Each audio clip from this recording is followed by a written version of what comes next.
Welcome in. It is day 32 and you are speaking with the Meeples champion. Yesterday on day 31, we were going over a game called Cytosis, and I did mention we were going to be jumping into something a little similar today.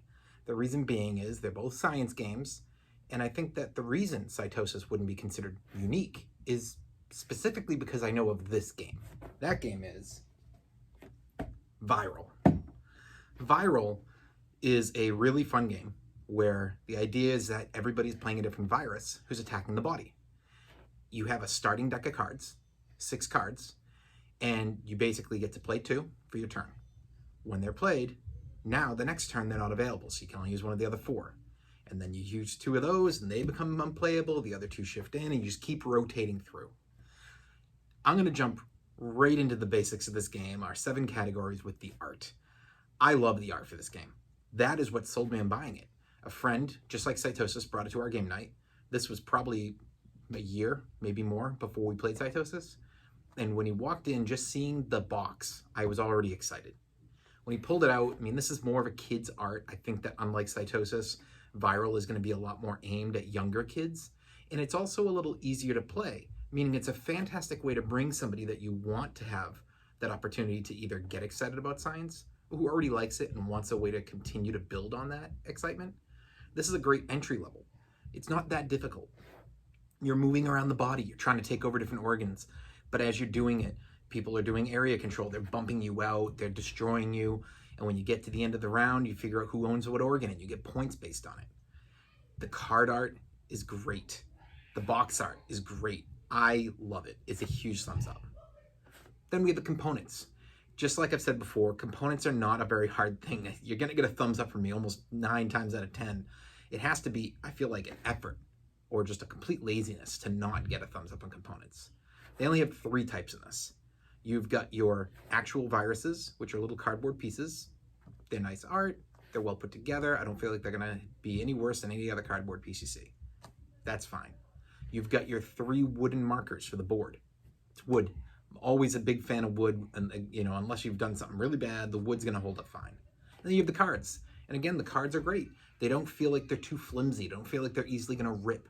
That's what's important with cards for me. As long as the card isn't going to rip or it's not going to wear, I don't feel like this is a game you're going to be playing to an extent that you have to worry about that wear. But even if you did, I can't see this wearing out before you've played 50 or 100 games at most, at the very least. And that's a big thing to me. So components, big thumbs up. The price. Now this game comes in around 50, maybe 40 these days because it has kind of dropped. And you're gonna be able to get this, I think, for what's inside. I think it's worth that price. You have a full game. You're gonna get an hour minimum playing this game, and you're gonna be able to play this repetitive times.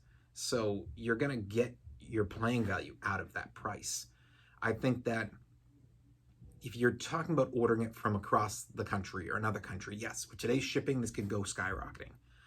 But this game's available enough, and I think that the fact that it's available in most board game stores, I don't know if I've really seen this in actually a Barnes & Noble, but I believe I have seen it on occasion in a Target, might not. Definitely on Amazon, though. It's, to me, the price is a thumbs up. It's perfectly acceptable for where it is, and it has definitely kind of decreased a little bit in time. Difficulty. It is not difficult to learn. This is area control mixed with a little bit of card management. You are deck building a little bit. It's not like you get lots of cards. You start with 6, maybe you end with 10. Maybe somebody who goes crazy gets to 12. It's minor deck building. So this isn't something where you have to go and you have to learn a deck builder to get this. This is actually a great entry level deck builder. Same thing with the area control, and the same thing with really all the pieces. It's really entry level across the board. Simple to learn. Thumbs up. Replayability. There are, I've said before, 2 ways to kind of judge replayability. Back-to-back games, or how close of games are you willing to play. This is a game that I think you could play multiple times in a night, but I have not. But that doesn't mean you can't. And then you also have the option of how many times you're going to play in a year. And I've played this game multiple times in a year, and I think that that's a game that opens to that. So then there's a question of routes to victory. The routes to victory are pretty simple. It is all about your victory points, which comes down to you could get it from the cards you buy, You can get it by properly building off the side of the board and having further ahead in victory points over there. You can have it by area control and getting more victory points by controlling spots at the end of each round. There are multiple ways to do it. I've played this game quite a few times, and I've never seen the same strategy win this repetitively. This game is open to multiple strategies, and you can easily disrupt somebody's strategy. So if you notice somebody's doing something that's clearly winning, you can jump to a different strategy and it's going to work great. Thumbs up on that. Unique. We've already said it yesterday. This is not unique. Yes, every game has got enough of a mix that it's different than everything else, but the theme, the mechanisms, this game doesn't get that from me. It is a great game in every respect, and I highly recommend it, but it has to be a thumbs down on unique because there's not something enough to stand this out from the pack. Cytosis alone proves that the theme and the basic feel can be repetitive.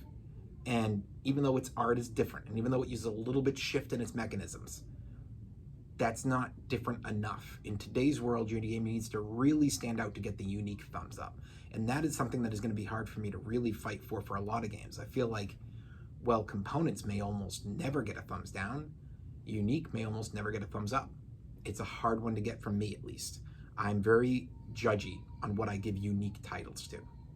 So, at the end of the day, it looks like this one's getting a lot of thumbs ups. I think it's one that should be added to a lot of people's collections. Even if you're not into science, I am not a science person, but I really enjoy this game.